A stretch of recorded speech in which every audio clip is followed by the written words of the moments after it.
Good morning, guys. Happy New Year. It's New Year. I got a funny story to tell you. I wasn't yesterday, day before yesterday, I did a video, this video, and I spent all day on it. I videoed and I was trying to edit it down because it ended up being really long, and when I tried to download it, it wouldn't download, so I had to keep shaving it down, and then eventually I got it to download, and then a bunch of pieces were missing, and I ended up I had already deleted the old stuff I had already deleted the video that I used to make it. So I ended up having to delete the whole thing, and so we're remaking this entire section. So yeah, that was not fun. I'm going to go ahead and pray because I want to talk to you guys, obviously, which I do this every time, about some stuff before I continue on with the story. Before I do, I want to pray. So let's pray. Dear Heavenly Father, I just lift up this video and I pray that you would help me, that you would anoint my tongue to speak what only needs to be spoken, but also to convey the truth of the journey that is complicated, but definitely worth it. To be obedient to you, to follow you, to serve you, to love you, and honor you. Thank you and praise you for who you are. Anoint my tongue. Let the hearers hear what they want, or what you want them to hear, and what they need. We just commit this whole thing to you. In Jesus' name, amen. I want to share a little bit before we go, because at this point I had just gotten out of the hospital, but I want to share a little something to you. These next two videos are going to be kind of complicated videos because there's some stuff I'm going to share and some stuff I'm not going to share. And the reason I'm going to not share is because I don't want it to become fodder, but I also want to share enough because my whole goal of this whole thing was for you guys to see God's glory and goodness in my past. I don't want to look at my past and only see the pain. I want to see what God did. And I want to help others see that even though their story might be complicated like mine, or seem like, you know, there's no hope or whatever, there is. God's goodness and glory lies in our past. We just have to be open to seeing it, because our perception is based on our perspective, you know. And if we're looking at things, if our perception is negative, then our perspective is negative. If our perception is positive, then our perspective is going to be positive. So it's a matter of perspective. Kind of like I used to say this to my kids. I used to use this for a matter of perspective and perception for my kids. Okay, the kids I used to teach. If I hold up my hand and you describe it, and I say, and I'm describing to you, and I'm like, yeah, I see fingers, and you're like, I see skin, I see a hand, I see knuckles, I see fingernails, and you're like, wait a minute, there's no fingernails, and I'm like, yes, there is, I can see them, and you're like, no, there are no fingernails, I don't see any fingernails. It's a matter of perspective. And the same thing goes with us. Our perception will be based on our perspective, you know. And so it's like, and I would say this too, it's like a cube, like 6 sides of a cube. No matter which way you hold that cube, you can't see all 6 sides at the same time. There's always going to be some part, some perspective that you can't see. Only the person who can see all the sides has a true understanding, has a true and clear perception of the situation, because they can see all sides of the cube, all perspectives, you know. And that's kind of like with these parts of the story. I'm going to share some stuff, and I'm going to try to be as delicate as I can, but I also want you to understand that this was a huge part of my life. Like it consumed a lot of my life during this time, and it was my relationship with the church. And that's going to come into play, which I've discussed it previously. But I want you to understand, just like I'm going to talk a little bit more about my relationship with my children as they become adults. it gets complicated. And the reason it gets complicated is because we're complicated people and we live in a fallen world. And just like that cube, there are different perspectives which will affect our perception. It's the same thing with this. And I want you to understand that if I share anything, there's a purpose behind it. The purpose is for you to see, God's goodness and glory in it. That's it. I want you to see how He and His mercies and grace works things out. And sometimes it has a perfect little bow on top, and sometimes it doesn't. Sometimes it's much more complicated, which is okay. Because He's God and we're not, and He can see all perspectives. And because He can, His perception is perfect, and ours isn't. It's limited. And so I just want to say that going into this, because we had left off where I got out of the hospital. And when I got out of the hospital, like I said, I had a friend who she had decorated, tried to finish putting up my Christmas decorations for me, which was really super sweet. And even though I was out of the hospital, I was still pretty weak at the time, because I was still in heart failure. It would actually take an entire year for me to get out of heart failure. And one of the things I did to get out of heart failure was, after the winter left, I started riding my bike. And I got up to 7 miles a day, because the funny thing is, the only way to get out of heart failure is to exercise your heart. Isn't that funny? The thing that's broken and sick needs to be exercised in order to get, to get stronger. It's the same thing with our faith and our relationships. Sometimes relationships get broken down in order to get built back up stronger. And you're going to find that in these next two videos, that there's a lot of that going on. Just like my heart was representative of what was about to happen in my life. Because there was going to be a lot of breaking down of relationships in the next several years, but a lot of building up too. And I will get to that. After I got out of the hospital, one of the first things I remember is in the new year, my best friend had brought over a snowmobile, because I loved a snowmobile, but she had, like I said, my mother-in-law lived next door, and she had a hill, and she had a bunch of property, and so my friend brought over a snowmobile, and all of us got to go up there, and we got to snowmobile around my mother-in-law's property and sled and stuff. I didn't get to do all the fun stuff that everybody else did because I was on Coumadin and a blood thinner, but I did attempt to ride the snowmobile, but later ended up peeing blood, so my doctor told me not a good idea to be jostled around by a snowmobile, so I never rode again. I'm not saying that other people don't ride snowmobiles on Coumadin. I'm just saying it didn't work so great for me. But I had such a great time. It was so much fun that day. We had so much fun. Oh, I loved it. But I would continue to wrestle with, I would be put on medication, taken off medication, different things, trying to figure out how to fix my heart. And one of the things they did was called cardioversion. I had it actually happen 3 times, where they put you to sleep and they shock your heart to try and get it to go into rhythm.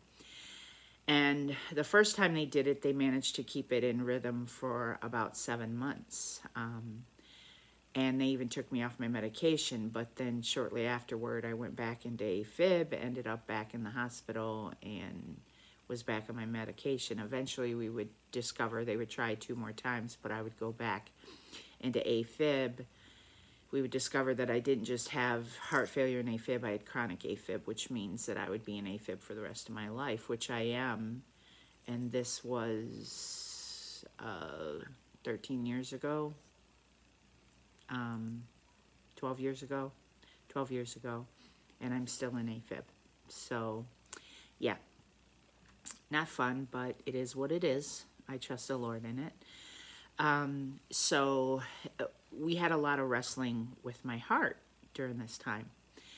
Well, also during this time, I had told you that God had brought us back to this church with a message. Well, the weird, sort of unusual thing that one of those leaders, the leader that was my husband's boss when he worked at the church, he sort of ended up being someone that a lot of people with the same message that I felt God was giving me came to him. And he sort of took everybody under his wings, and he ministered to people and tried to help them, reconcile with people who they might be wrestling with. And he really tried to do an honoring and loving thing. And then my dear friend Bren also sort of came alongside, and together they tried to, encourage a communication and, relationship building and unity in the midst of the message, and it was basically the same message that I had given them when I left. And so, but they were really supportive and loving and kind to a lot of people. And it was kind of all consuming, this message. It affected a lot of people. People were having, dreams and visions, and people felt like there was a message that the church as a whole, not necessarily just this church, but the church as a whole needed to hear. And in essence, it was that we had to become a hospital, and we had to go out, not just a hospital. We couldn't just be a hospital, but we had to, be an ambulance crew, where we had to go out and meet people where they were at, because a hurting person will not always walk through the doors of a church. Most often you've got to meet them where they're at.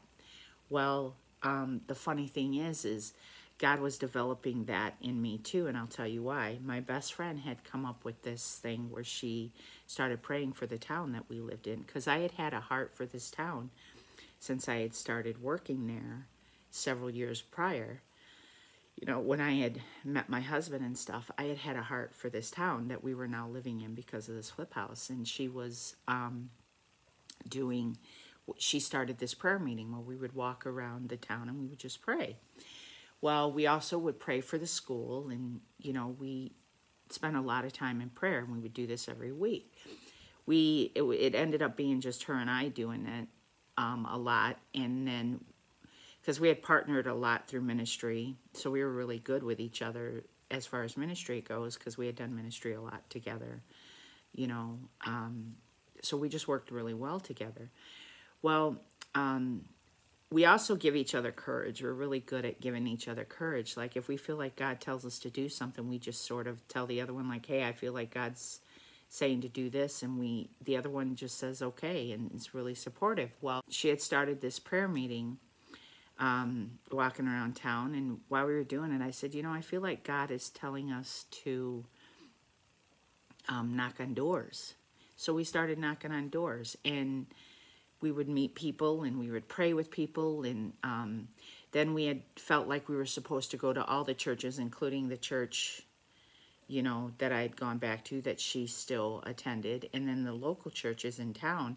We sort of went to all of them and said, hey, trying to connect the churches, even though one of the churches was in a different town, the church that I had attended was in a different town, we still tried to connect all the local churches and sort of become liaisons, her and I, between the people in the churches, trying to get people, find out what people's needs were, and then connect them to people who could possibly help them. Anybody, whether it be a church or a person or whatever, we really tried hard to do this. And it was actually really great. We really loved it. We, had even built, we even went, like, she's like, hey, I feel like we're supposed to start a garden. So, I went to, like, the business meeting and shared with them some of our vision, and some people loved it and some people didn't, and I wrote in the paper and different things like that. Well, we had gotten someone to help us till this ground that someone else had volunteered. A local business had volunteered, and we ended up building a community garden, which the, first year we did it, it was really great. The second year was not so great. We got to a point where we couldn't even give the food away because people just, I don't know. I don't know if they were, I don't know if it was pride that prevented them or if they just weren't interested in, because our goal was to empower, equip, and encourage people, not to enable people. But it got to a point in this ministry, and we did it for 3 years. We had the garden for 2 years, where it felt like we were enabling people. And you will hear later how that would end, but then come back into play several years later. But one thing that did happen is we were able to build a really great relationship with the school, the local school, the school that I had worked at, you know, on and off 3 times. We were able to come in and we painted, you know, the hallways and the bathrooms, and we were able to pray for people, and we built relationships with the superintendent and the teachers. We had a banquet for them, and we were able to, you know, build a relationship with the principals, and like we genuinely, authentically did our best to support and encourage our school, because it was a staple of our town. And unfortunately, it's different now because of COVID, but then, like, it was a staple. So we even did a Jericho walk where we walked around the school once every day, and then 7 times on the 7th day, just for prayer. And we had started praying that God would bring to light anything that he needed to bring to light, and, you know, that he would deliver anything that needed to be delivered. Well, what we didn't realize is in those prayers, when you ask God to bring stuff to the light, sometimes the stuff that he brings to the light isn't pretty. And a lot of stuff started happening in our town. A lot of stuff was, you know, being revealed, and a lot of changes, a lot of challenges, a lot of scandals even happened. But it all ended well because God was delivering our community from lies and secrets and darkness, and kind of like he had done for me, you know, years earlier. Because I know people might even say, even with these videos, that I'm being too honest, but here's the thing. Satan is darkness, and he lives in the darkness. And when we hide things, when we keep, you know, behaviors and stuff in the dark, he thrives there. But when it's brought to the light, when it's exposed to the love and the grace and the mercy of Jesus Christ, there's freedom there, and there's deliverance. And God was doing that. God was delivering our school from some stuff that needed to be delivered from, you know. And it was complicated, and it was hard and difficult, but, you know, our community tried to band together and love each other as best they could, and we did it imperfectly, but we tried. And I'm proud of the work my friend and I did, you know, the 3 years we served in this ministry to our town, being liaisons. You know, it didn't always turn out the way it did, or the way we wanted. Sometimes it, you know, became a thing of enabling. I mean, we tried, there were so many things we had tried to do, like tutoring and like just different things, and helping people with everyday stuff, and also leading people to Jesus. We were trying to love, be Jesus with skin on, which all those people God had brought into my life had taught me what it means to really genuinely love people. Not use people to accomplish whatever it was that my agenda was, but to genuinely love people and meet them where they're at. And we had no agenda when we did this. It was, how can we help you? What can we do to make your life better? How can we support you, encourage you, equip you, you know, empower you? That was our goal. It was never to enable, though there were times we did enable people, you know.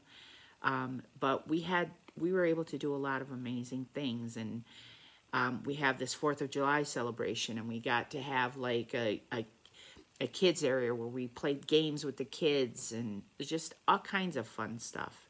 I almost stroked out at it because it was like 100 and something degrees outside, and I had to go home and shower because I had heart condition and got way too overheated. But like stuff like that would happen, but still we had a great time. It was wonderful. There was a lot of wonderful things that were happening, even in the midst of all the pain, of all the darkness that was being exposed. I say all that because while we lived in this house, this was a huge part of my life. Well, in the midst of all this, there was that message that God had brought to us to bring to the church, you know, and that was also another big part of this time in my life where we had to convey that message. And so God had chosen my friend, you know, my friend Bren, and this leader that had been my husband's boss. God, they sort of took all these people, like I said before, under their wings and tried to minister to them and stuff. Well, they had come up with a plan to have this prayer meeting that we would have. And at this point, by the time this prayer meeting had come around, I told you that I went to back to the school 3 times, you know. Well, the third time was when I had moved into this house, but then I had quit and was working for my friend at a business that she worked at, but then had to quit because of my heart condition. Well, as my heart condition got better, several months later, I was able to go back to the preschool at the church for the third and final time. And while I was there, it was during this time that this prayer meeting happened. And it was beautiful the way that they handled it. They really tried to bring, it was only leaders were allowed in, and anybody who worked, you know, in ministry, just the head people, because they wanted it to be a time of prayer and reflection and a time for people, you know, to deal with anything that they're, you know, any kind of division that might be in the church and stuff like that. And it was actually a beautiful thing because I had been wrestling with the youth pastor that was there at the time a little bit. And because again, I was back in the position of feeling like I wasn't allowed to be around the youth, but I was able to be used to do videos and stuff, but I wasn't allowed. It was still a hands-off sort of thing.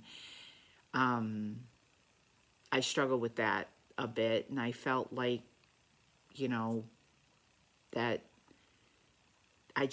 I felt like things were about rules and regulations and not about loving people. And that was just such a big thing, you know, that all these people had taught me.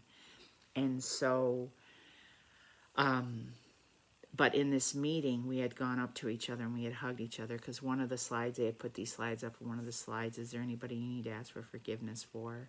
Any other leader? And we had gone up to each other and apologized to each other and hugged each other. I remember that. I also remember, though, that there was someone specific who didn't handle that meeting very well. And they actually were prepared to leave the church, but someone intervened and stopped them. Because, see, this message is kind of the same thing about that, like I told you about the cube in the hand. Your perception of the meeting was going to be based on your perspective. And if you were only looking at it from your side, then the message might offend you. But if you were looking at it from all sides, you would be able to see the beauty of the message, which was to ultimately to bring unity to leadership and to reach out to the community and meet people where they were at. That it was having a spirit of humility and brokenness in our relationship with God and each other, and then of kindness and grace and mercy to those outside the church. Well, not everybody had the same perspective, and it offended people. And we were told that the message wasn't from God, and that, you know,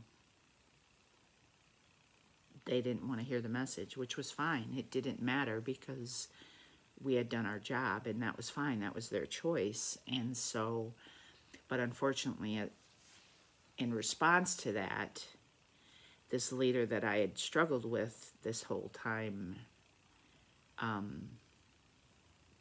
was not happy about what had happened. And so that did not make things better. As a matter of fact, it made it to the point that all those people with that message that was rejected left the church one by one. It took some time, but they all left, including us. But this time when I left, I wasn't offended. I didn't leave bitter and angry. I didn't leave offended. I just realized that we were going to all agree to disagree, that we believed things should be handled differently, and that I think that everybody's purpose and point was to bring people to Jesus Christ, whether you agreed with what we were saying or not. It's just everybody's perception of the message was different because everybody's perspective of the message was different. And so with that, I had finished out my year, you know, at my third term at the preschool, and then left the church. And I would still willingly go back and visit and stuff like that.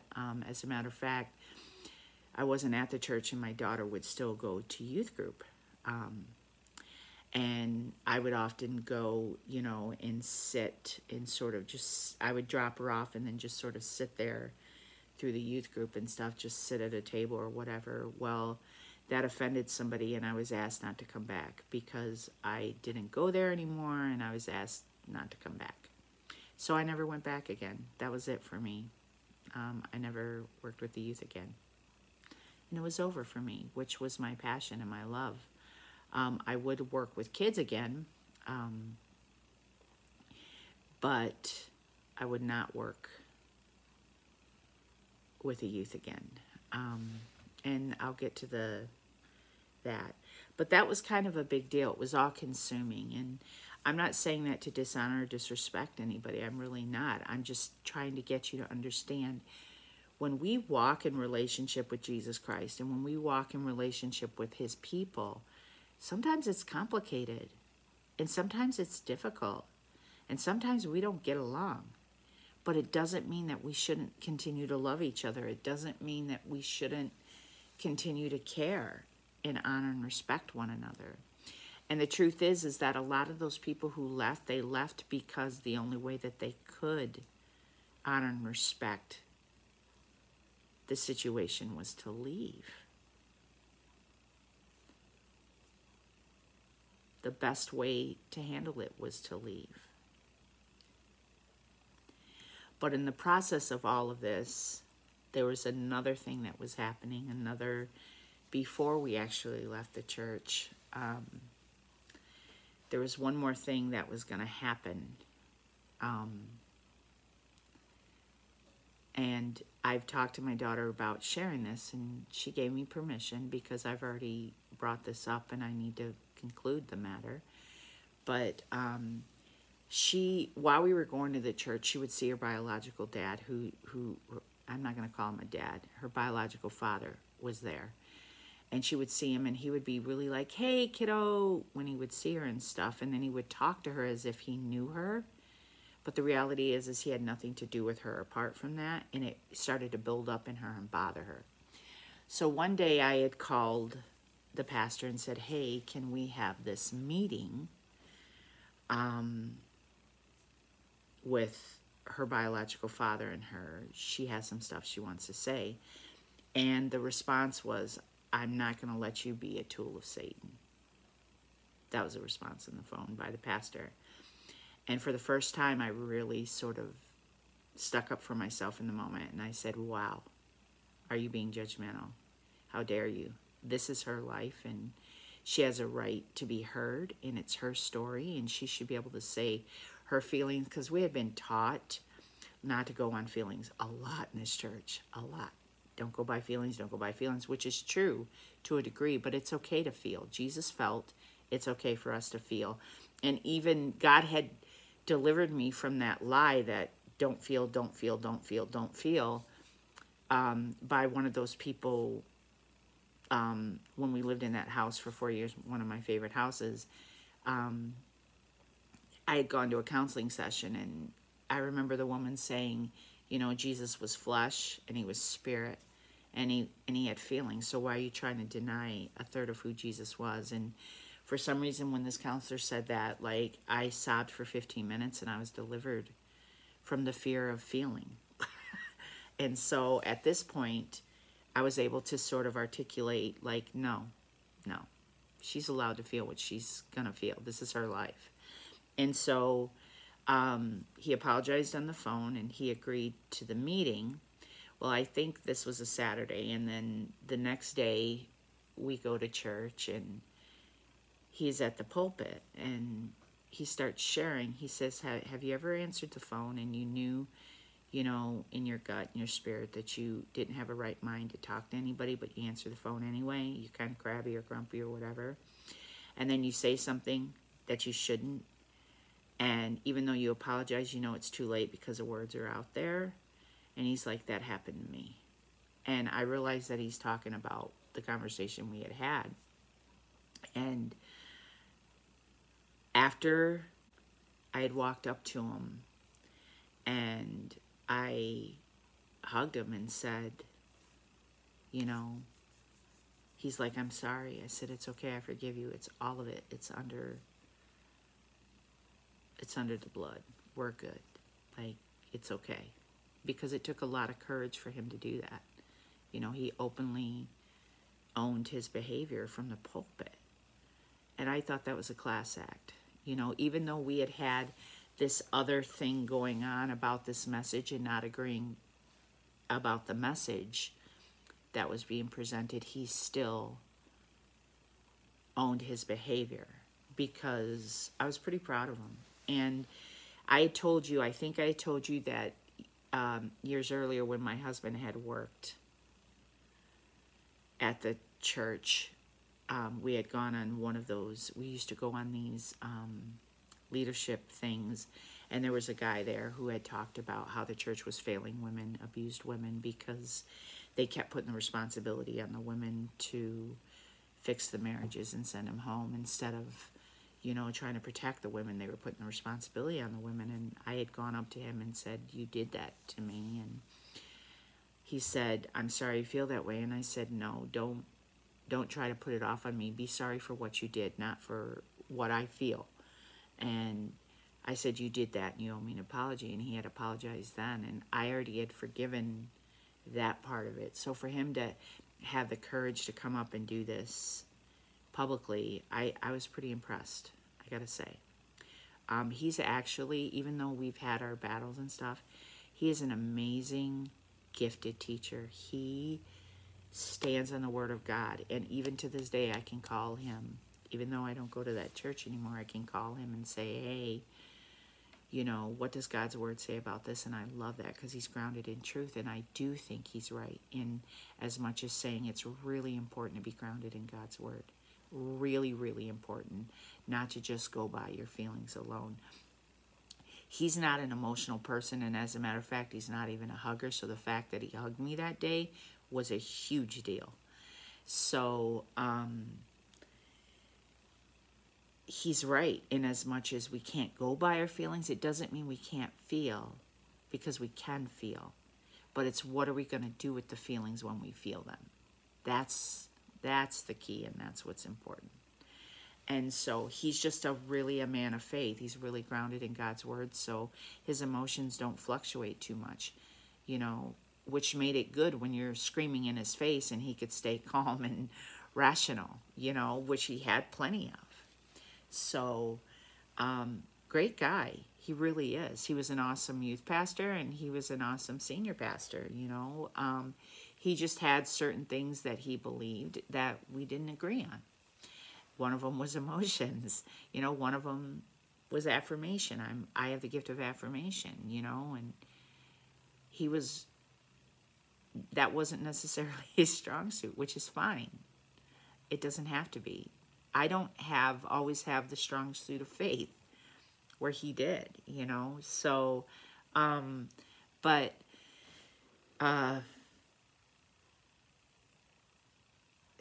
with that, we had this meeting with her biological father, and My daughter, being the way that she is, had like literally this color coded sheet that she had printed out on the computer.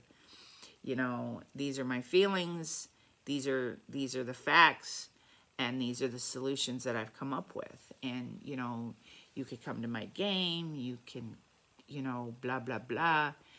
And in essence, his response was, phone works both ways, and you know my number. And basically put the responsibility squarely back on her shoulders. And she knew when that meeting was over that it was over. She would never try again to reach out to him, and she didn't.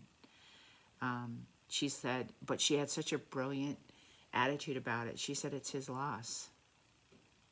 It's his loss. And I was just so proud of her, you know, and she was blessed because she had my ex-husband who was very loving and kind to her, and she had my present husband, you know, who was her dad, you know. So she just wanted to try, and she confronted him in the meeting about, like, you pretend like you know me and you don't, and it bothers me. And sort of after that, they really had nothing to do with each other. Now, her grandmother did. Her grandmother, you know, came, because she even invited him to stuff like her graduation and stuff like that, and he didn't show up, but her grandmother would. Because her grandfather had passed away at this point, but her grandmother would show up. She would even be there for her wedding and for her high school graduation. And her grandmother is awesome, very supportive, very loving, very kind, even though she's in a sort of precarious situation where, you know, where her son doesn't want anything to do with my daughter, but she did. And yeah, she's pretty terrific too. I really like her. Classy lady. But that was a lot of what went on in it is sort of the undercurrent of this house. This was always going on. Plus, the other undercurrent was my children's health. My twins, I had told you they had, you know, a heart condition, but it was okay because they ended up not having had the surgery. But I told you one of my twins had a second heart condition, a wiring problem. Well, that would start acting up during this time. Pretty bad. I also told you that they had developed a secondary condition in college that would consume their life, and it did. It got pretty bad at this time too. It was pretty severe. So much so that, like, there would be times where my oldest twin would have to come and stay with us for several days because of the effects of their health issues. And then the younger twin had developed another condition, chronic condition, while she was living in the town that she was living with her husband. And this chronic condition almost killed her, in combination with the other ones, almost killed her.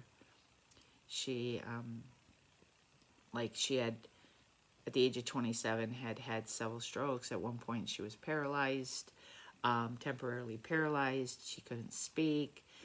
And praise Jesus, glory be to God for her father-in-law, because in 1 week she had gone to the hospital 3 times, and the third time,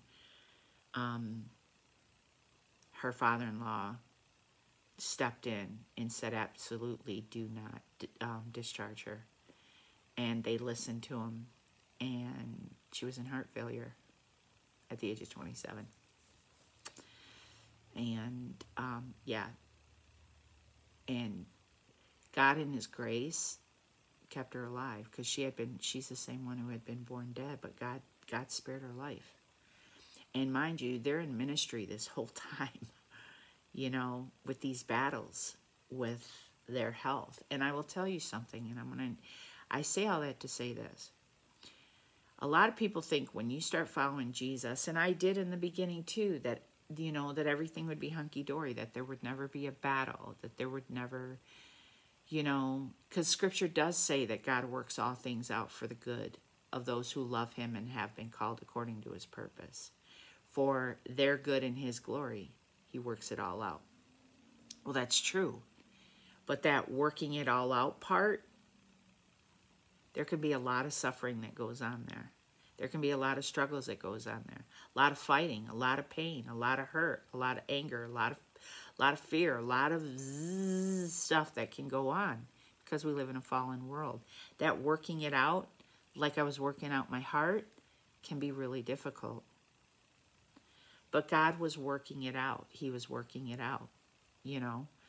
And it was hard, you guys. A lot of tears. Lot of tears, lot of tears, lot of crying, lot of praying, lot of tears during this time. Lot.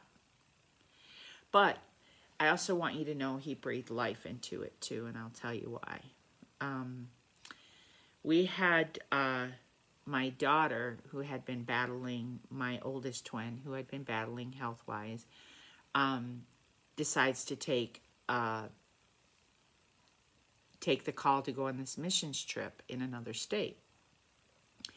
So in order to get her out there, because I was still struggling with my heart and stuff, in order to get her out there, her dad and my youngest daughter and her twin, like, took a trip, like helped get her stuff and took a trip out to where she was going to go with her. But she also had a car that she needed to take out there, and it was the same car that my future son-in-law had let us borrow while he was in the military for 3 years. He had sold it to her so that she could take that out to where she was going. So this car, her dad and her two sisters and her stuff, and they sort of go out there on this trip, you know, and it's like a 2-day trip. I think it took 2 days to get there. They even stop and see in Arizona and see some old friends and stuff, but they take her to the place where she's doing this missionary thing, and then they somehow or another, my daughter gets dropped back off in the state. My youngest twin, I don't know if she flew back or what, but she gets dropped back off where she's supposed to go, and my ex-husband and my daughter come back home. Well, while she's out there, I realize, like, she's in the same state that her brother, and the reason I know that is because when he had called me in 2001, when he had found me, he had called me a year later. I talked to him one time in 2002, and I hadn't talked to him since, and this is now 2010. And so I hadn't talked to him in 8 years, but I knew the state that he was in was the same state that she was in. And I had forgot to tell you, when I was a kid, a year after he was born, I told you we had moved back to Rockford, or moved back to Loves Park, and I lived in this house on Randy Road. Well, we had gotten a package that said that the adoption wasn't final because they had moved to this state because the father had gotten a promotion or something, and I needed to re-sign the papers. Well, it was then, because it was a private adoption, everything was blacked out, but this was the first time that I saw their last name. I knew their last name. And so I also knew the state they were in. And my mom had, was like, get the baby back, get the baby back. And I said it took me 30 seconds, to fall in love with him. They've had him for a year. I can't take him from them. So I had signed those papers and sent him back. Well, with that being said, when he contacted me, another reason I knew that it was him too is because he was still in that same state. Well, now his sister was in this state, in this missions organization. Well, I decided to start, even though I had looked before, because Facebook was still fairly new. It was only 3 years old. I had looked for him before. I never found him. Well, this time what I did was I started finding a bunch of people with his name. So I started inboxing each person. And I said, does this state mean anything to you? And I would ask him a question like that. Or does this date mean anything to you? And it might have been the date that he called me. Or just, I would ask a question. And, each person was like, no, no, no, no, no. And then there was this guy, and he was like, yeah. And I could tell, like, he was full of crap and whatever. But then there was someone, and he's like, oh my gosh, call me right now, and gives me his phone number. So I call, and it's my son. And we like immediately are elated, and we're talking to each other, and we start, you know, emailing each other pictures and printing pictures out. Like I even have one where I printed it out and I'm like kissing him in the picture, because he had sent me a picture back in 2001, but I hadn't seen him since then. So it was great. We like just started talking, and it was awesome because it wasn't a weird, you know, obligation sort of thing. It was a familiar, comfortable place that we were starting from. We weren't starting from down here. We were sort of starting from here. And so, well, I get to tell him like, hey, your sister is in the same state as you. Well, they had come up with a plan, because they started talking. They had come up with a plan. It was Mother's Day of 2010, and I get this bouquet of flowers from my son. And that wasn't the only Mother's Day gift I got. They had come up with a plan where they met each other on Mother's Day that year. So he got to meet his sister, and which was amazing, you know. And so they immediately clicked and built a relationship. Well, the funny thing is that when her time at this missions organization came to an end, she ends up coming down and staying with her brother, and actually lived with her brother for a little while. And when she was preparing to come back home, my friend was going to borrow us her vehicle. My best friend was going to borrow us her van to travel out there to pick up my daughter and to drive back home with her car. And we had made this plan, but something happened with my heart. Like at this point, my heart started acting up or something, so we weren't able to go. But it ended up being a blessing because we would have been gone for a couple weeks. Well, we found out that like 2 weeks later, the vehicle we were going to take actually broke down, like the engine blew or something like that big. So it was actually a blessing, because what ended up happening is my ex-husband and my youngest daughter just flew out there. They actually, you know, just flew out and drove back home with her so she didn't have to drive back alone. And so my ex-husband, my oldest daughter, and my youngest daughter actually got to meet my son before I did. So yeah, so now there's a relationship being established throughout this. And also during this time, something kind of cool, the woman that I had worked for when we did the, you know, restored the Palmer House in Chicago, she had started a new business. And because she was a jewelry maker and stuff, and she had started a new business, her and her husband. And she had asked me, and this was actually even during the time that I was working at the preschools too. I was doing this sort of in the evening. She asked me if I would like to come to work for her, and I sort of became her assistant, but I also got to do like these parties, and my best friend also was friends with her too, so she came to work for her too, and my other friend came to work for her too, and my friend Bren came to work for her too, and another mutual friend of ours came to work for her too, so we were all sort of working for her, and it was awesome. I worked there for a year, and I loved it. Like we would get to have these parties, and we were meeting people, and we got to hear people's stories, because I just love stories. I value stories so much. And even my daughter became my assistant, and my husband started doing it too, you know, my assistant. And we just had a great time, and we actually made some decent money. So much so that I actually got to buy like a new couch, and we hadn't had a new couch. You know, every couch we had was given to us by someone, because God was very gracious and gave us stuff, very gracious. But I spent like $300 or $350 on this couch, and I was like so excited. And so, because a lot of the pieces in our house had been given to us by people, or we found on the side of the road, because I was an avid, you know, free sale, resale, garage sale person. And at this point, too, I had started this house. The house that we lived in was 695 square feet, super small house. So we had a little back behind our lot, because it sat on 5 lots. There was a storage place that we rented, like the smallest storage space, and some of our stuff was in there. And all this stuff that I started finding on the side of the road, I would redo and I would store it in there, because I believed that someday I was going to have a house that I could put it in, you know. And so,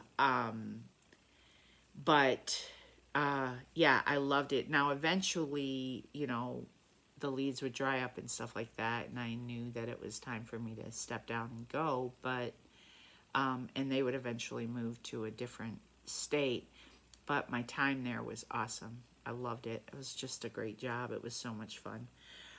So much fun. A lot of good memories there. But my other friend, my best friend, she had also had established this business, and a different business, and she got exposed to, there was this house, and we call it the big house. It was a 9-bedroom house, beautiful house, and it was on a farm, you know, beautiful, just beautiful house. Well, we had gotten exposed during this time to it through her, you know, because they would let people come in and stay there. And so my friend, or my daughter's friend, you know, her and her husband, we had set it up so that they could come stay there. And like, we had a party while they were there and had a great time. It was actually a friend that would later die of brain cancer. My daughter's friend would die of brain cancer, but at this time, we just had a great time with them. Well, it was the same year that my son was back in our lives, because we had celebrated his birthday every year. You know, the kids knew who he was, and we had celebrated, we call it Kids Day. We celebrated his birthday every year and stuff. And so, well, when my daughter and stuff came back and everything, he had gotten married to the woman that he had been living with when my daughter was staying with them. Well, she got a job that was only 1 state away from where we lived, because they lived, you know, it was like a 2-day trip to get there, but now they were only going to be 1 state away. And as a matter of fact, they were only going to be 7 hours away from us. Well, when she had moved, got this job and moved, she came first and sort of got established.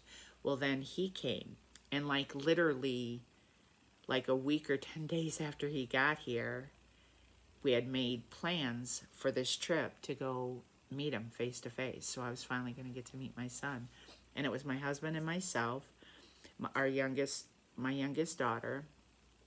The youngest twin had flown in from where she lived, and then my oldest twin we picked up in the town that she was living in, because she sort of toggled back and forth depending on, you know, ministry of what she was doing, between where she had gone to college and where, you know, she like had interned at the church at some point and stuff like that. So she sort of toggled back and forth between those two. But anyway, we picked her up, and then we were going to go meet him. And it was March 4th, 2011. And I got to meet my son. And if you follow my YouTube channel, you'll see there's some video on there of us meeting. And like, it was the most amazing weekend. It was fantastic. We had such a great time.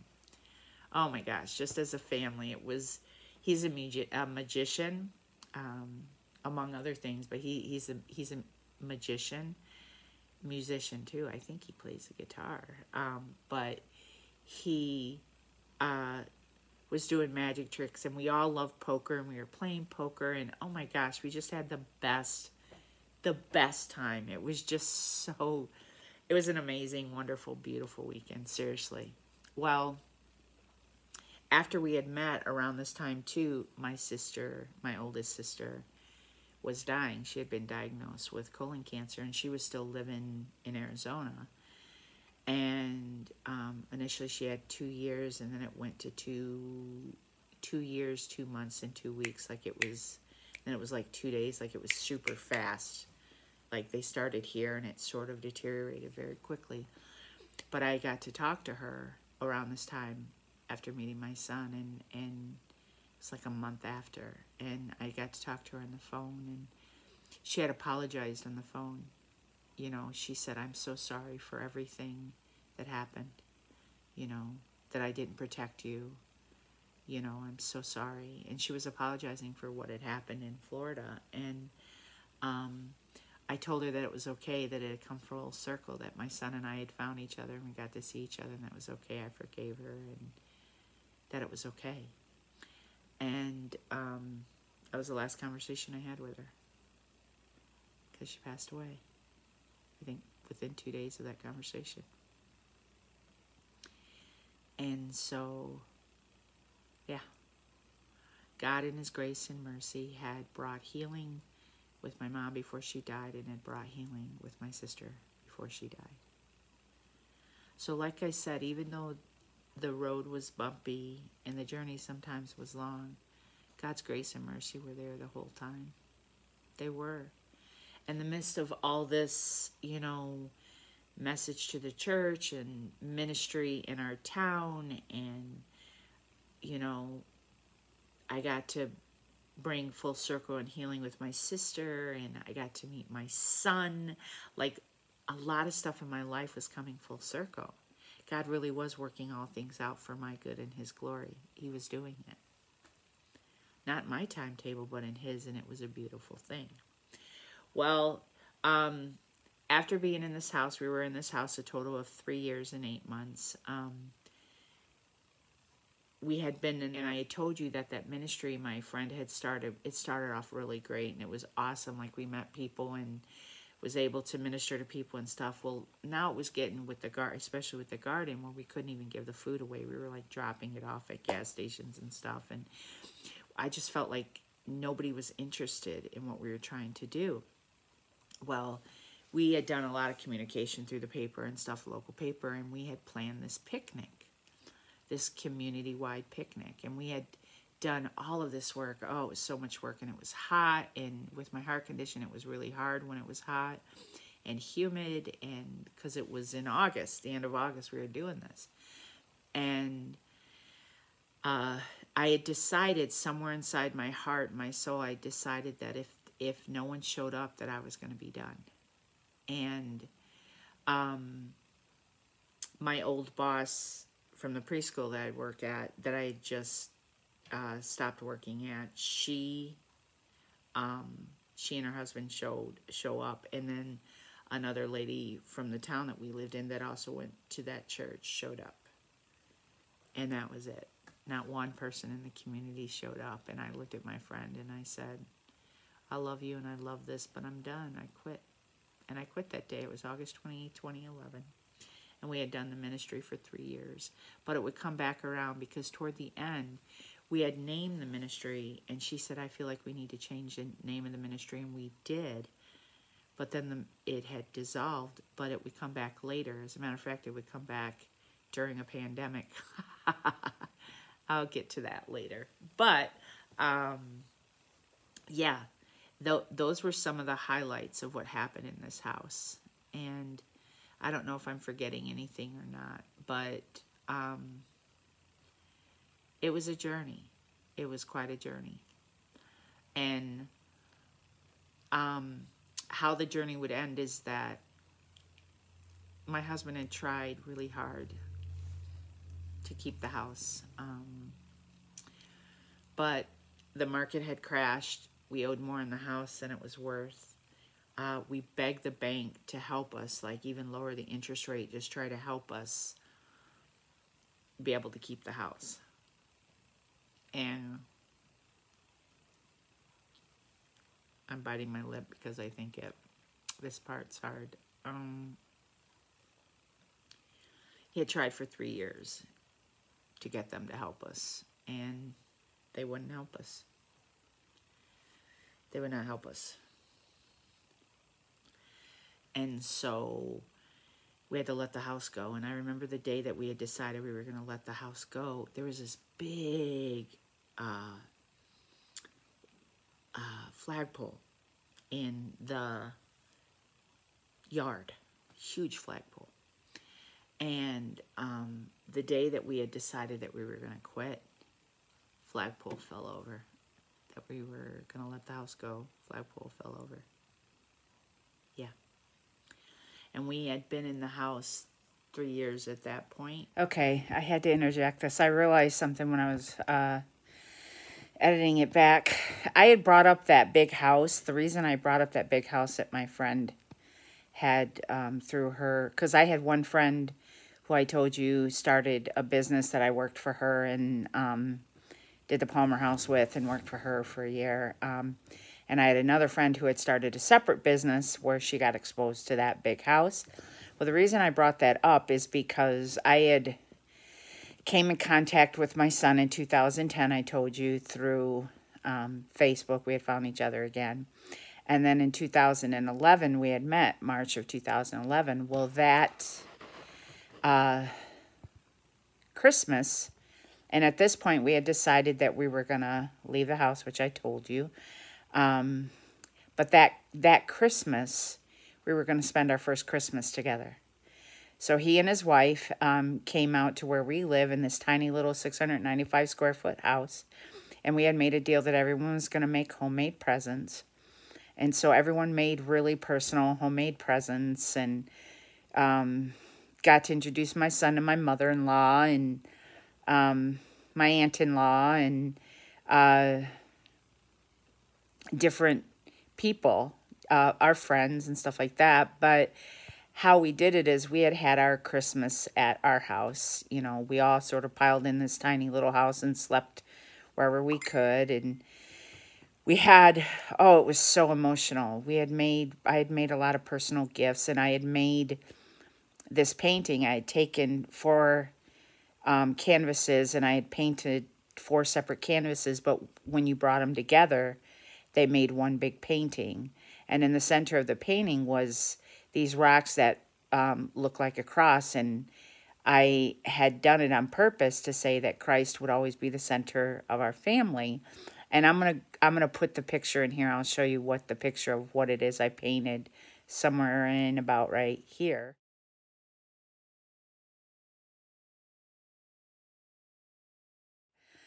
That's the picture.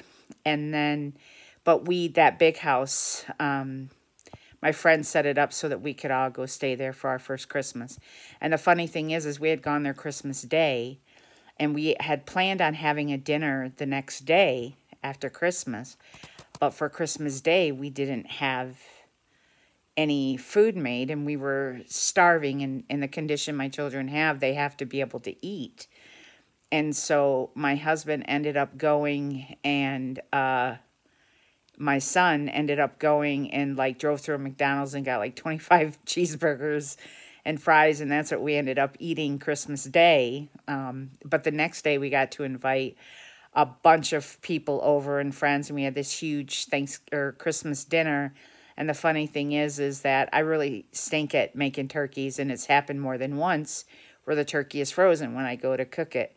And so this turkey was frozen, and we were like ripping this turkey apart trying to cook it to get it done for everybody. So that was fun. And then we played games, and it ended up being a beautiful thing because the year before we had been at this big house hosting that couple I told you about, my friends, or my daughter's friends. We had hosted it, and then a year later we were the ones getting to stay in the house over the Christmas break. And it was just beautiful. It was such a great time. And then when we would move to the next house, my son would come visit again, but I'll get to that then. But yeah, we got to spend our first Christmas together in 2011.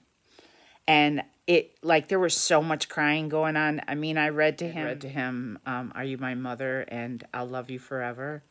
And so, yeah, a lot of tears, a lot of crying went on. Even the pictures, you can see us all had been crying because I'd made everybody different gifts that were personal, and it was beautiful. One of the best Christmases I've ever had in my life.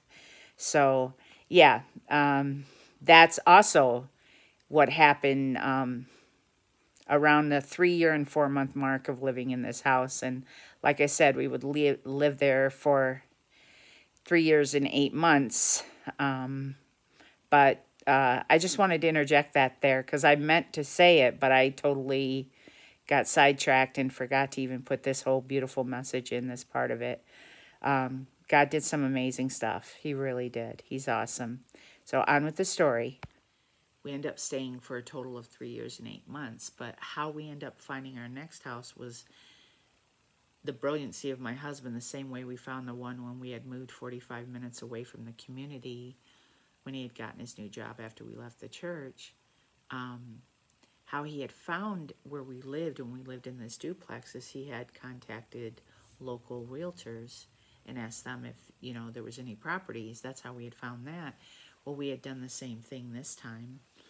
And sure enough, one of the realtors would step forward and say, hey, I'll show you 3 houses. Now, these houses were for sale, not for rent. But God in his grace and his mercy would make it so that one of these 3 houses would be the place that we would move to. And we're at 1 hour, so I'm going to save that story for next time. But I want you to understand the complexities. I didn't go into a lot of deep detail because, believe it or not, the other video that ended up not saving right was a half hour longer than this one, because I think I went into a lot of details that maybe I wasn't supposed to. So this one I didn't go into as many details, but I want you to understand something. If you're at a place where you're struggling with God's people, don't give up on them. And choose forgiveness. Because even this amazing leader that I love so much, when he had chose to left the church, he had 0 bitterness. You know, he had taken all of these people sort of under his wing and tried to be a mediator between them and the leadership. Even when that message was rejected, he did not have a spirit of bitterness like I did every time. This time I didn't. This time I didn't feel bitter. I'm like, hey, I came, gave the message. You don't believe it was from God, that's between you and the Lord. It's none of my business. I was just supposed to deliver the message. I didn't get to judge how you received it. You know what I'm saying? So it wasn't my job to judge how they received the message. It was my job to deliver it. And it's like that. That is like God's kingdom.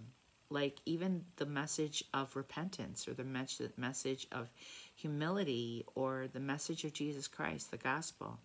It is not our responsibility to judge how people receive the message. It's just our job to give it. That's it. You know? And in essence, we had agreed to disagree. The leadership and the people we just agreed to disagree, and it was okay. You know? And even though that leader that I struggled with really bad, you know, was super offended, I didn't care. I was being delivered from my addiction and leadership approval. I didn't care if he was offended at the message. I didn't care. It was between him and the Lord, you know. And so with that, I'm going to go. I hope that's food for thought and not food for fodder. Forgiveness and grace and mercy and unity God wants for his people. And again, it's not our job to judge how people receive the message. It's just our job to give it. So speak truth, speak life, speak hope, you know, into people. I love you, and I will see you next time. Melinda out.